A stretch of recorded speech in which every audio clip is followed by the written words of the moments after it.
Bienvenue sur Africa 24 dans cette nouvelle édition du 12-15. Voici les titres de l'actualité. Le sommet des trois bassins ouvert ce 26 octobre se poursuit à Kintélé en République du Congo. Cette rencontre de 3 jours se concentre sur les écosystèmes de biodiversité et des forêts tropicales des bassins du Congo, de l'Amazonie et du Bornéo-Mékong, présentés comme des poumons de la planète. Idrissa Nassa est le nouveau patron des patrons au Burkina Faso. Le président du groupe Coris a été élu le 24 octobre à la présidence du Conseil national du patronat burkinabé. Les défis qui attendent cette grande figure du secteur privé sont à suivre dans cette édition. Et le Nigeria, 4e producteur de cacao en Afrique, s'engage dans le renforcement de ses écosystèmes cacaoyers. Un projet de 5 ans vient d'être lancé au profit de la filière cacao. 22 millions de dollars de subventions vont être mobilisés à cet effet. Mais tout d'abord, au Mozambique, la Commission électorale nationale, CNE, a annoncé ce jeudi 26 octobre la victoire du parti au pouvoir, le Front de libération du Mozambique, aussi appelé Frelimo, aux élections locales du 11 octobre dernier.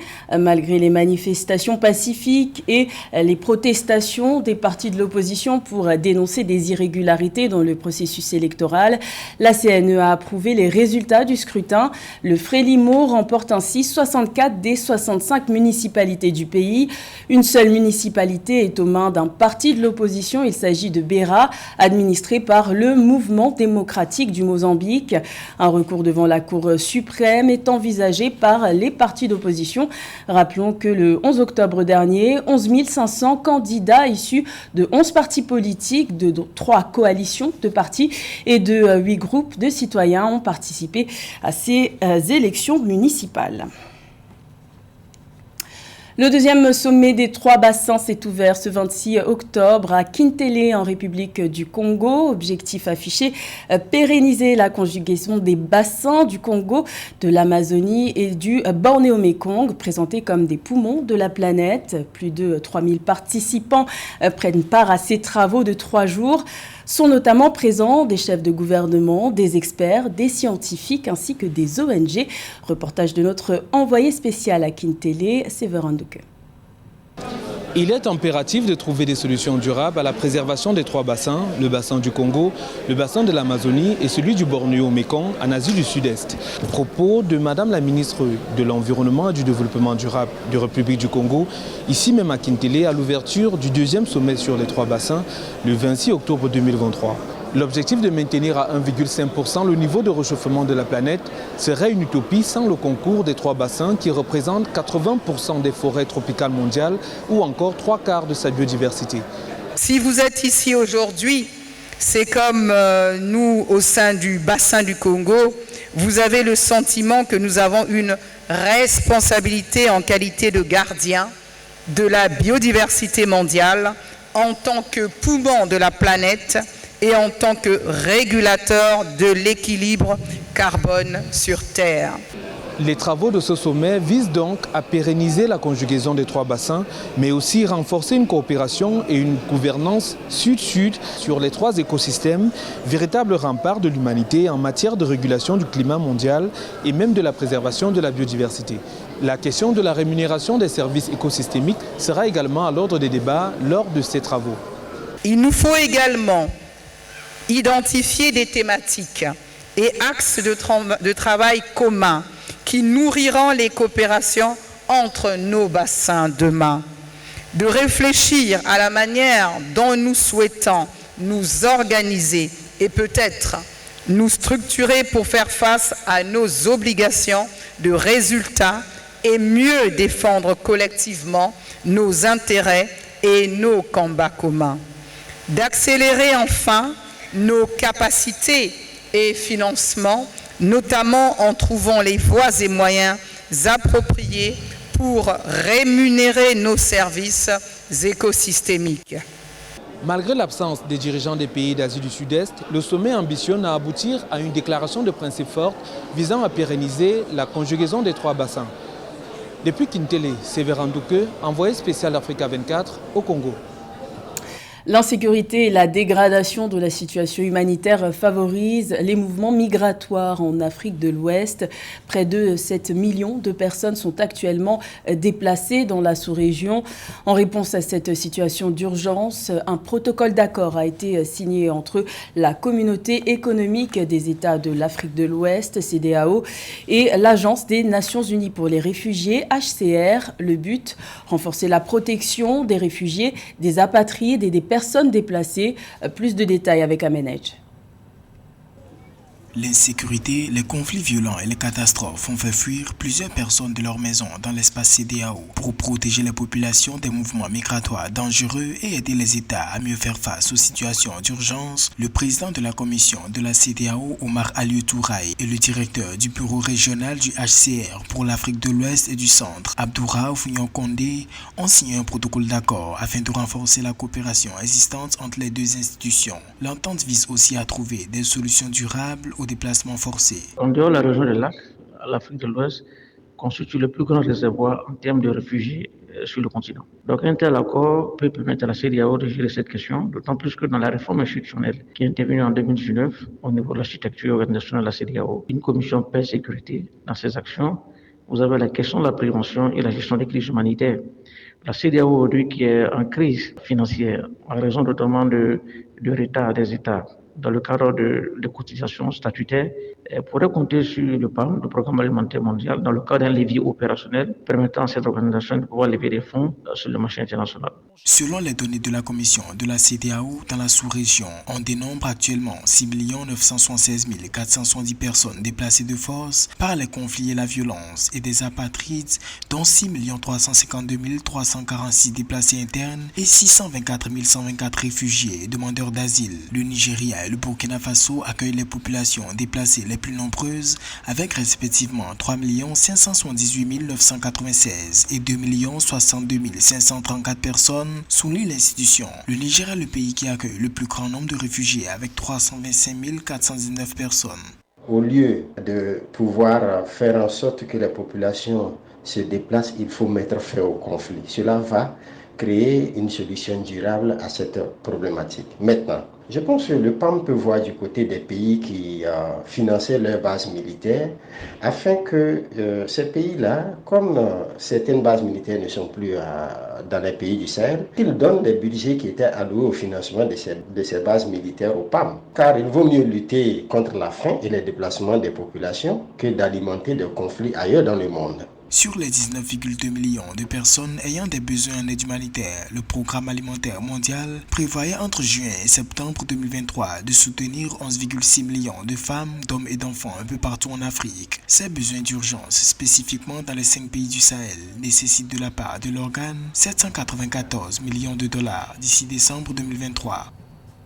Le Conseil national du patronat burkinabé a un nouveau dirigeant, la personne d'Idrissa Nassa, le président du conseil d'administration de Coris Holding, a été élu le 24 octobre avec plus de 68% des suffrages exprimés. Il succède à Apollinaire Compaoré, patron du groupe Plan Nord Afrique. Sa principale mission sera d'assurer la contribution du secteur privé dans le bon fonctionnement de l'économie nationale. Les précisions de Mildred Diamou. Idrissa Nassa est le nouveau chef du patronat burkinabé. Le président du conseil d'administration de Coris Holding a été élu président du conseil national du patronat burkinabé, CNPB, avec 68,78% des voix lors de la 13e assemblée générale du patronat tenue à Ouagadougou le 24 octobre 2023. Le banquier et l'homme d'affaires âgé de 59 ans succède à ce poste au président sortant et patron du groupe Plan Nord Afrique, Apollinaire Compaoré, qui a récolté 31% des voix. Je voudrais aussi rendre un vibrant hommage au président sortant, le président Apollinaire Compaoré, qui a conduit cette organisation les 5 dernières années et qui a lancé donc le processus de renouvellement des instances. Nous comptons sur ses conseils et son accompagnement pour la bonne tenue de notre mandat. Durant les 5 prochaines années, Idrissa Nassa travaillera à accroître la contribution du secteur privé dans l'économie du Burkina Faso, qui devrait bondir à 4,4% en 2023 et 6,4% en 2024, selon les estimations du Fonds monétaire international. Le secteur privé burkinabé représente près de 80% de l'économie nationale. Le dirigeant du patronat burkinabé aura la charge de défendre les intérêts du secteur privé dans un contexte politique et socio-économique difficile et de renforcer son rôle de moteur de croissance.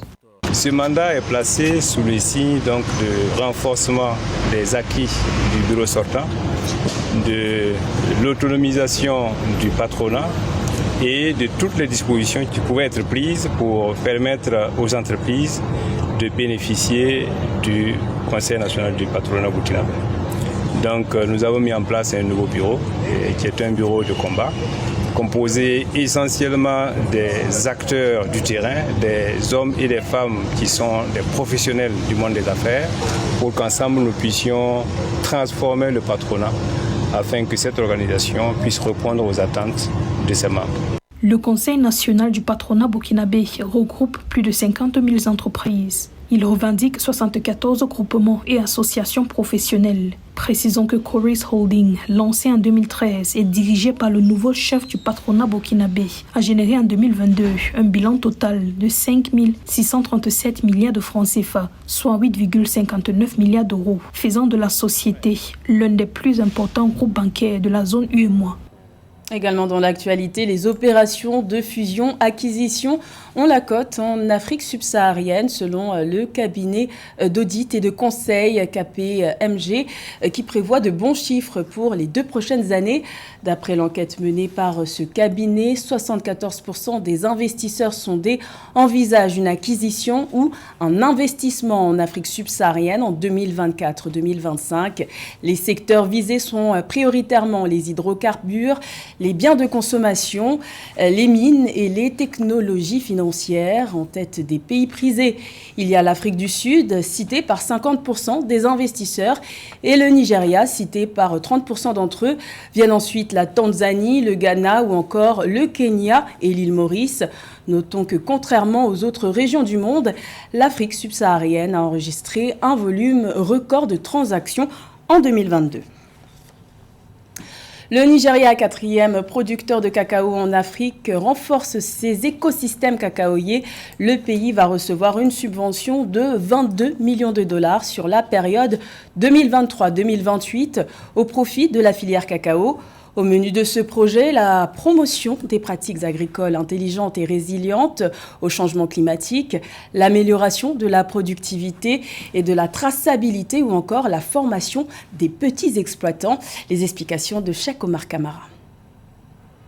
Le Nigeria, l'un des principaux acteurs de l'industrie mondiale du cacao, a récemment bénéficié d'un investissement majeur de 22 millions de dollars de la part du département américain de l'agriculture USDA. Cette somme substantielle a été octroyée au pays dans le cadre du programme intitulé Traceability and Resilience in Agriculture and Cacao Ecosystem (TRESS), qui vise à renforcer et à développer la filière cacao nigériane. En tant que 4e producteur de cacao en Afrique, le Nigeria joue un rôle crucial dans l'approvisionnement mondial en cette matière première essentielle pour l'industrie du chocolat. Cependant, le pays a été confronté à plusieurs défis ces dernières années, notamment des problèmes liés à la qualité, à la productivité et à la durabilité de sa filière cacao. C'est une très bonne opportunité pour le Nigeria qui dispose quand même d'un secteur agricole assez consistant, très dynamique. Ce financement viendra effectivement en tant qu'outil de résilience pour booster cette filière cacao où on retrouve effectivement beaucoup de paysannerie. Et je crois que ça permettra aussi de mettre le pays un peu en équilibre par rapport au pétrole. Le programme TRESS vise à remédier à ces problèmes en apportant un soutien direct aux agriculteurs nigérians. Les fonds alloués seront utilisés pour moderniser les infrastructures agricoles, accroître les capacités de transformation du cacao, renforcer les pratiques agricoles durables et améliorer l'accès aux marchés internationaux pour les producteurs nigérians. Je crois que c'est une bonne initiative que de porter aussi la croissance de ce pays et par un secteur primaire fort qui peut générer ensuite un secteur secondaire de transformation agroalimentaire qui peut engranger beaucoup d'emplois. Selon l'ISDA, le projet 13 vise à former plus de 51 000 petits exploitants agricoles aux techniques améliorées de production agricole. En outre, il vise à aider 114 organisations agricoles à améliorer leurs performances commerciales et à faciliter l'accès au marché pour plus de 68 400 agriculteurs à long terme. À 3 mois du coup d'envoi de la Coupe d'Afrique des Nations de football 2023 qui se jouera en janvier en Côte d'Ivoire. Gros plan sur la composition du groupe F. Cette poule est composée du Maroc, de la République démocratique du Congo, de la Zambie et de la Tanzanie. Après s'être hissé jusqu'en demi-finale lors de la Coupe du Monde 2022, le Maroc est considéré comme l'un des favoris du groupe F. Le point avec Nathalie Mau. Maroc, République démocratique du Congo, Zambie et Tanzanie composent le groupe F de la Coupe d'Afrique des Nations 2023 en Côte d'Ivoire. Les Lions de l'Atlas du Maroc font partie des favoris de la compétition après leur participation historique à la Coupe du Monde 2022. La sélection marocaine est en effet la première équipe africaine à avoir disputé les demi-finales du plus prestigieux événement de football du monde. Le Maroc fera son entrée à la CAN le 17 janvier 2024 face à la Tanzanie. C'est un tirage très difficile. Le Maroc est désormais la meilleure équipe d'Afrique. Ils l'ont montré à la Coupe du Monde. Le Congo a une très bonne équipe. La Tanzanie s'améliore beaucoup. Ça sera difficile de jouer contre eux, mais je pense que ce sera également difficile de jouer contre nous. L'équipe des Taifa Stars tanzaniens a l'ambition de franchir enfin le premier tour. Même si le groupe F est décrit comme l'un des plus équilibrés de la compétition, reste que seule la Tanzanie n'a jamais remporté une édition de la CAN. Ses adversaires comptent une victoire en finale pour le Maroc et la Zambie et 2 coupes au palmarès de la RDC. Il faut construire une équipe toute seule qui ne pense pas forcément trop à l'adversaire. Nous nous améliorons sur cette voie. Nous voulons montrer aux joueurs que nous pouvons rivaliser avec n'importe quelle équipe. Les matchs du groupe F de la Coupe d'Afrique des Nations se disputeront au stade Laurent Bocou de San Pedro, infrastructure sportive de 20 000 places. La phase de groupe de la Coupe d'Afrique des Nations débutera le 13 janvier et se terminera le 24 janvier 2024. La 34e édition de la CAN compte 6 poules, comme en 2019 et 2022. Au terme des phases de groupe, 16 équipes passeront en quart de finale. C'était le journal de la rédaction. Merci de l'avoir suivi. L'information continue sur Africa 24.